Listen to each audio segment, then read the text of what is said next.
Hello guys, good morning. Ayan, update ulit tayo sa aking grasshead doll. Ayan. Yan yung last update natin. I think last day 8, 9, and 10 di tayo nakapag-update. So day 11 na ngayon. Ayan na ulit siya guys. Na yung na-trim natin siya last time. Ayan na ulit, mahaba na ulit siya. So need na natin siyang i-trim ulit ngayon. At yung mga excess sa kanilang mga face, so need na natin tanggalin. Ayan, para malinis tingnan. Ayan o, dami na namang mga excess. Ayan, so tanggalin na natin. Ayan, para maging maaliwalas ang face ni Ed at ni Tess. Ayan. Tinatanggalan natin yan guys. Ayan, halos natatakpan na yung kanilang eyes. Ayan, at saka, ayun o, may mga excess na mga tumutubo na damo doon sa ating na-trim. Ayan. So, very firm na siya guys. Stable na siya. Ayan. Matigas naman siya. Hindi naman siya madaling matanggal. Ayan yung mga nasa head. Ayan sa katawan nila. Ayan. Madali namang tanggalin yan. Ayan. Ayan lang natin para maging malinis. Ayan.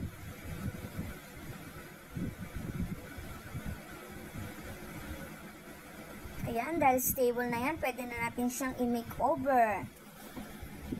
Ayan, yung ating pinakahihintay na part guys. Ayan, maganda lang ang mag-alaga niyan guys kasi nakakawala talaga siya ng stress. Ayan. Ayan, maganda rin kung hayaan lang natin siyang kumapal talaga ng gusto. Ayan, dahil para din tayong nag-trim sa ating garden. Ayan, so tinitrim na natin ang hair. Ayan, so ipapantay lang natin yan. Yan yung mga excess, tanggalin natin.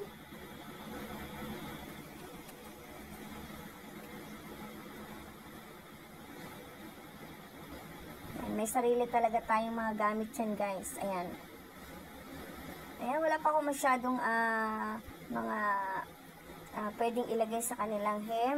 Meron ako mga extra yan sa mga gamit pa ng anak ko no, na halos patapo na rin. So yan ang ilalagay natin. So, yung isa naman, si Tess naman ang ating ayusan. Ayan, diba? Ang bilis ng ano niya, ang bilis humaba ng mga grass. Ayan. Yan, pag makapal siya guys, ang sarap niya i-trim. Yan, yung mga excess, tanggalin lang natin.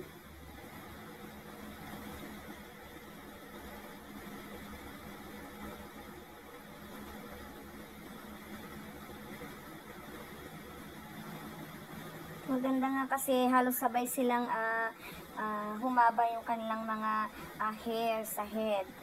So, ayan, trim lang. Para man tayong nagtitrim ng grass sa ating garden. Ayan.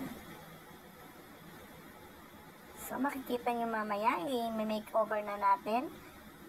Ayan, linisin lang. Ayan, nilinis ko na siya dyan guys. Binuhusan ko na siya dun sa gripo ng water. Ayan, pati yung kanyang plate. Ayan, nilinis na rin natin.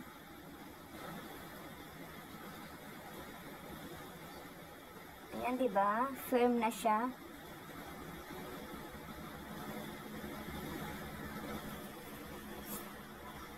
Ayan naman si Ed. Ayan, so, i-makeover na natin siya guys. Ayan. Diba? Very exciting. Yan, diniligan ko muna siya.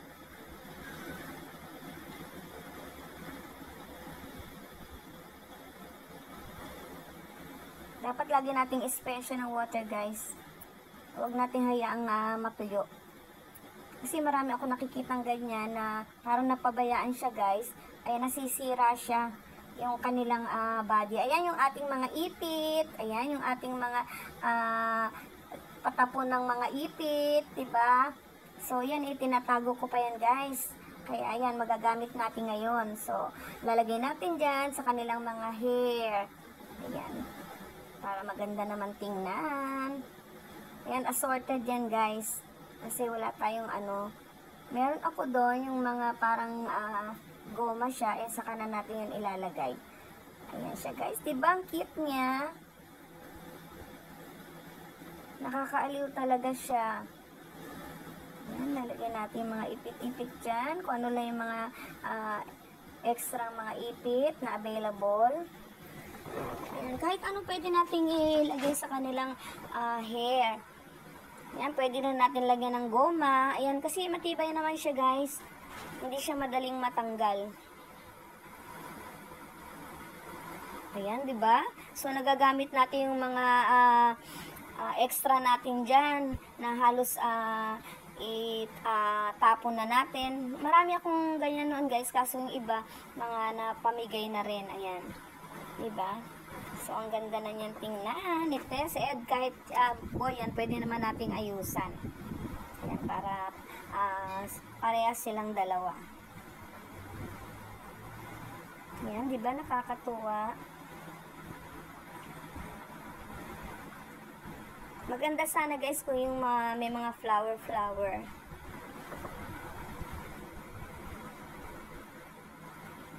Ayan, so ang ganda na niyan tingnan. Ayan guys, diba?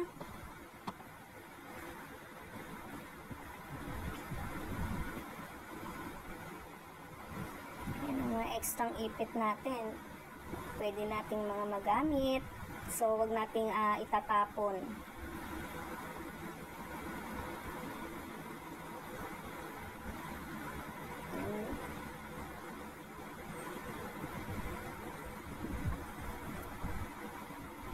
Diba ang ganda ng tingnan, kahit iba-iba yung kanyang ipit. O, diba ang cute na ni Tess? O, yan, sa back naman siya.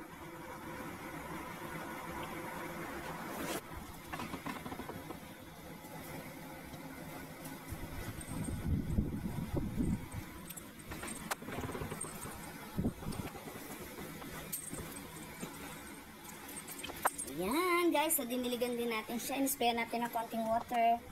Ayan, next naman si Ed. Ayan. So, kahit boy siya, pwede natin siyang ayusan. Ayan, yung nilagay natin dyan is, ayan, dahil boy siya, pwede natin yan. Lagay ko yung black color na ipit. Ayan, diba? Saktong-sakto siya. Ayan, diba ang gandang tingnan? Pwede natin yung design, ilagay sa ating mga computer dahil nga nung unang sinabi ko, nakaka-absorb siya ng radiation. Ayan, pati nakaka-purify sa mga toxic air. Ayan. Ina-absorb niya. So, ayan, di ba ang cute ng mga ipit? Ayan, mga ipit pa yan ng mga anak ko guys na maliliit sila. Nakatabi pa siya lahat. Meron ako doon parang sa mga Barbie. Ayan, hahanapin ko pa kung saan ko siya nailagay. Ayan, di ba? Ang cute-cute niya. Ang cute din ng mga ipit.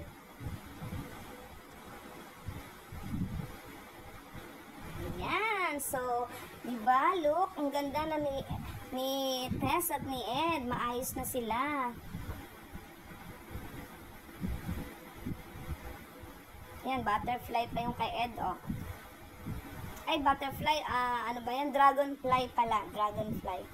Ayan siya guys, diba? Ang cute nila. So, yan, makeover na natin si Tess at si Ed. Ayan ang ating update for today's guys. Ayan, sana nagustuhan niyo ang aking update sa aking glasshead doll.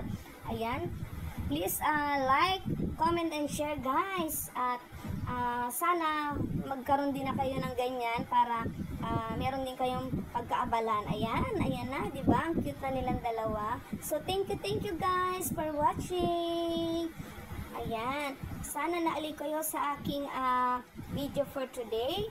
Ang aking update sa aking glasshead doll. Next time ulit, mag-update ulit tayo. Ayan. Ayan, si Tess at si Ed. The makeover.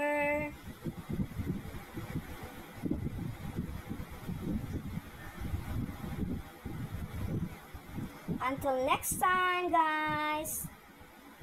Thank you. Ayan, please share it, okay?